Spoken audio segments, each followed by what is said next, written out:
Gas prices are going to get really expensive now. They found Eva with the deer brown eyes and she made a killer statement. And there's no relief for the middle class, while we're already seeing hundreds of new power outages here in Germany, where the infrastructure is simply deteriorating. Companies are now complaining about extremely high consequential costs. That's what this morning is going to be about, and I'd say let's jump right into the first topic. Police operation at gas stations last night in Augsburg, panic buying because of the Iran war at a German discount gas station.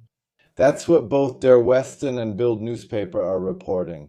Here we can see again that some gas stations were sold out yesterday, especially E10. Anyone who still wanted to fill up here, as you can clearly see, really had to argue with other people just to get any gas at all. The Strait of Hormuz is closed. Only a few ships are still passing through the Suez Canal. However, that is now also being blocked for the time being. They want to wait at least another 48 hours now, especially since the Houthis have also gotten involved in the war. And I really have to tell you this, but in the United States, even Democrats are now supporting Donald Trump and Republicans are encouraging it. They've seen here, okay, maybe now they can actually put a bit of pressure on Ukraine. And Berlin Direct aired another clip yesterday, and I really have to show it to you because small and medium-sized businesses have had it up to here. The Christian Democratic Union is now losing voters, but take a look at this for yourselves. The union is preventing the economy from being relieved. That's how clearly associations are criticizing it. We have been waiting for months for this law that is supposed to bring relief to small and medium-sized businesses. They are literally up to their necks in water. It's 1 minute to midnight. It's very regrettable that the union is now threatening to make the law fail.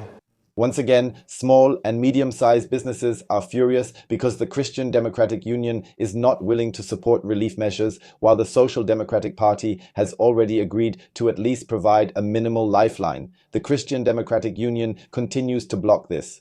They are sticking to their hard line. They supposedly want even more relief. And yes, I really have to tell you this. The Christian Democratic Union is no longer ruling out the possibility of tax increases.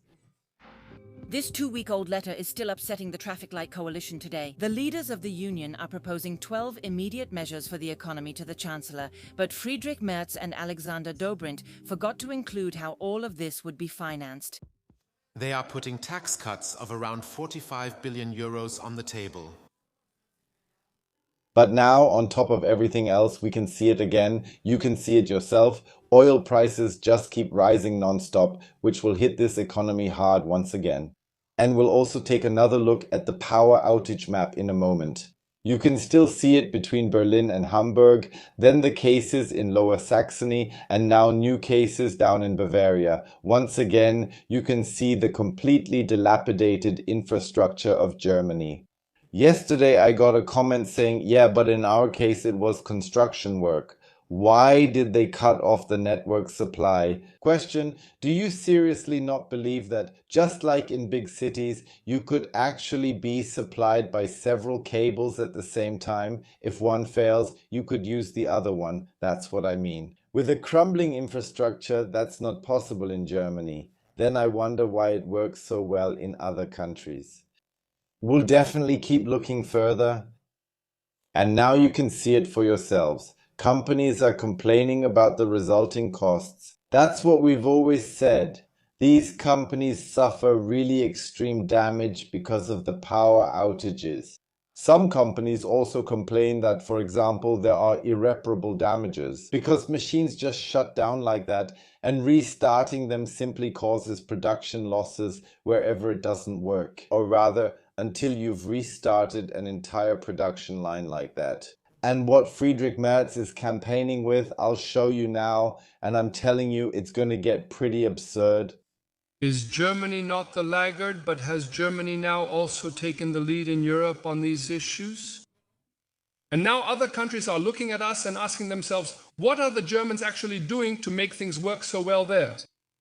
All the way to Washington? What exactly is working well here? The economy is falling apart. Oh, right, the migration crisis that was tackled actually all across Europe because the external borders are better protected because we took in so many criminals. If you scroll around on X a bit, you'll see that Iranians are currently warning us about madness, about terrorist attacks. Yeah, and our government is definitely doing nothing. Let's listen again to how he lies to Donald Trump and how that's really going to come back to bite him the day after tomorrow. I told him we reduced it by 60%. What did you say? 60%! Yes, Mr. President, we've reduced the numbers by 60%. I don't believe it.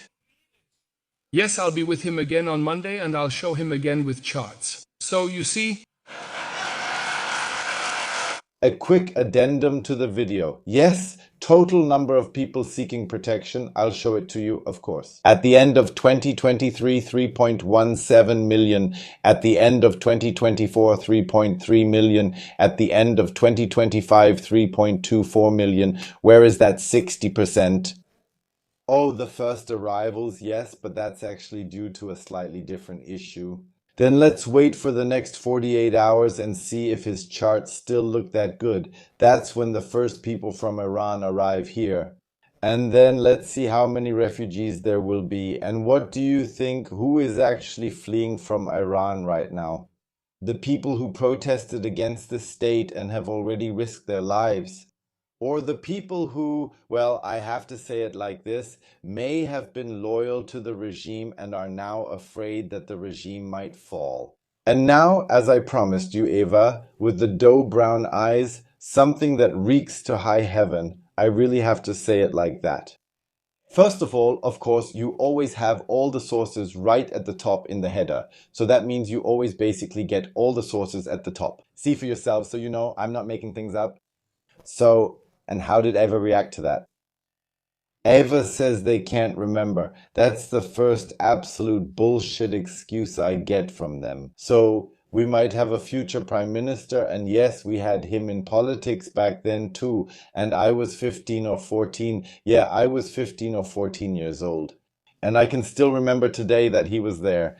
Eva doesn't remember it. But since Eva doesn't remember it, you also say now, please leave my Eva and Manuel Hegel alone. So, and now it comes, yes, why this story really annoys me endlessly. You seriously want to tell me, especially in this digital age, dear Eva M, that you all hold on tight. Yes, in the age of media, there was a television appearance by Manuel Hegel. And the whole school didn't notice it and didn't either tease her about it or say, oh, look, that's how it was back then at our school. Look, Ava, he mentioned you after Ava had already said before, I didn't even want to come there, then says, leave Hegel alone.